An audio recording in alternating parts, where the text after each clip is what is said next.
has shaped the values of the followers. The problem we have is not the people, but the leaders. If leaders change, people will change.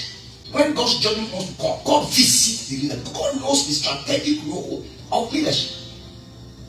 Which explains the reason why many nations in the world today are dead. The world is presently battling with the incidences of dead nations. And when I say dead nations, I am not speaking about physically dead nations. The greatest form of death is not physical death. That is very temporary. Spiritual death is the worst. Jesus didn't necessarily come to wake people from physical death. Man died from the Garden of Eden when man, represented by Adam, disobeyed God, and there was separation between man and God. That was that spiritual death. So it was Adam that transferred spiritual death to the human race. So Jesus' coming to the world was primarily to bring us out of that status and to give us life. So we have many nations in the world today who have died. Why should you be in America and America ends up in destruction? Why should you be in Nigeria and Nigeria ends up in destruction?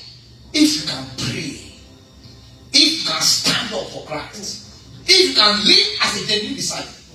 God doesn't need multitudes, he only needs disciples. Few people. The Bible says Elijah was a man of like passion as we are. And he prayed that there should be no rain, and there was no rain. One man. So one man with God is a majority. If only 12 apostles can turn the whole of Rome upside down, every religion in Rome, they accepted them. The only religion that gave them edit was Christianity. When you find genuine disciples of Christ in any society, in any culture, they are never compromisers. They stand for the truth. They shine the light of Christ. And when you are shining in an environment of darkness, darkness will fight. Darkness will protest. The Pharisees were attacking Jesus one day. He said, why are you attacking me? He said, you don't like me, you hate me because your deeds are evil. He said, you hate me. You just try to be a righteous person for God in your place of work, your country. Persecutions arise. Is she the only one? She's proving that she's the only one. You are not fighting anybody. But because you just dare to be a light, darkness will protest. If darkness has never protested against you, you are not a light. If darkness is in love with you, there's a problem. Ezekiel 31:16. God said, I bring nations to the realm of the dead. In other words, a nation can die. People can be working in a nation, doing business, prospering, blossoming, and yet that nation has died. The death of a nation before God is not the same thing as financial, economic prosperity. A nation can be prospering economically, and yet they are spiritually dead. We see many nations around the world, oppressive nations, killing missionaries, persecuting churches, and they are prosperous. These nations are financially prosperous. I will mention names. But before God, they are dead. Why are they dead?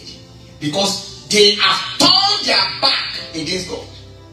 Whenever you see bloodshed in a nation, you see injustice in a nation, you see idol worshiping in a nation, you see the oppression of the poor, widows, and the less privileged, and you see an explosion in homosexuality and sexual immorality, that nation is dead.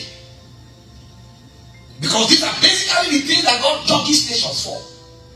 Psalm 14 verse 6. The Bible says, all the nations that worship idols, many shall be their sorrows. So their sorrows shall be multiplied that followeth after other gods. So what are the things that make a nation to die? Bloodletting.